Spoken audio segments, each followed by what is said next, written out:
I will survive. More like, I will just about manage. And that's what I'm talking about today. We get in all nostalgic again. We go in back to the dim, distant days of my childhood, when the thing I'm about to talk about today actually meant something. At least to me when I was a young boy. And that was the Top of the Pops album series from Pickwick Records. They were just so cool. They were current chart hits, songs in the charts, but they weren't performed by the original artists. They were performed by cover artists. You didn't need Elton John when you could get Dave from Accounts. Give him a pint and he could cut the song for you. And the Top of the Pops album series did some remarkable things. There was a period when budget albums, which is what the Top of the Pops albums were, because during 1975, I've done a little bit of research, but a single record would cost you about 75 pence. Now with the Top of the Pops series, you could get an entire album for the same price. So you got 12, 16 hits out of the charts, done by someone else, and some of the covers they did were really good. I mean, the Top of the Pops version of Bohemian Rhapsody, which was recorded in one night when it took Queen 3 months to do their so-called magnum opus. Personally, I think Bohemian Rhapsody is a shite song in any way. It's overblown, overinflated, and absolutely mental. But the Top of the Pops version of Bohemian Rhapsody, it's not too bad. That's it. Do you know it was even a single in Italy? Now, one of the things about the Top of the Pops album series that made them so enticing, especially to teenage boys such as myself, with the covers, they always featured a scantily clad model, because, as you know, and this has been proven by science, nothing sells records better than a pair of decent legs. Always had a model on the cover. This album series actually run from 1968 all the way up to 1984. The logo here, Top of the Pops, is tied into the TV series of the same name, the popular BBC TV series, which these days is remembered for being hosted by sex pest Jimmy Savile.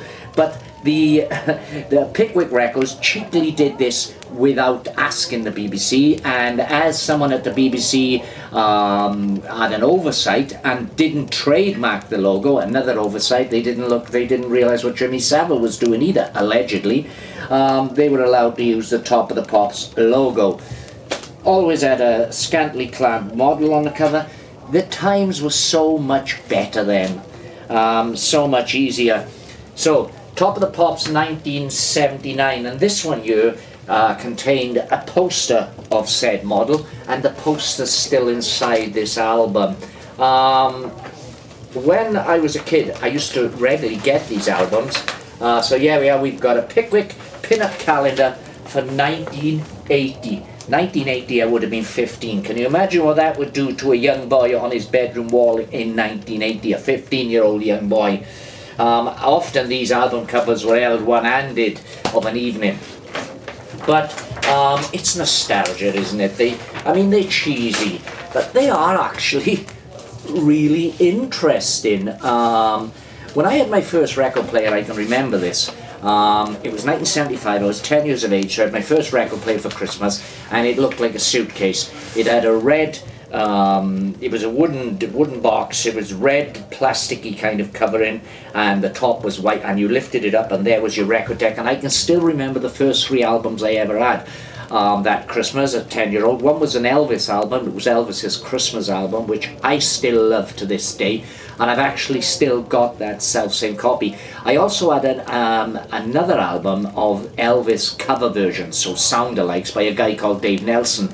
And through the wonders of the internet, I typed in Elvis cover album by some bloke called Dave from 1975, and lo and behold, there came the cover, and it brought the memories flooding back. So that cover should be up by you on screen now. And I also had another album which I can't track down, which was Beatle cover albums. It was called The Best of the Beatles, but it wasn't done by the Beatles. They were more innocent times, you know, and albums were expensive, and you know, my mother had 4 children to buy for in 1975, because my youngest brother had just popped out in the summer of that year, so she had 4 children to buy for. I mean, I got a record player which I loved, and I wish I could get an exact same one of those record players again. I do look on eBay from time to time, try and get one. I want to say it was made by Dan Zett, but I don't know that for certain. I may be misremembering. But anyway, these Top of the Pops albums, as I say, I've only got a couple in my collection, which I picks up every now and then if I ever see them in charity shops. I just love them. I think that this is really cool nostalgia, and they're okay. I mean, I don't play them. I look at the covers from time to time, though.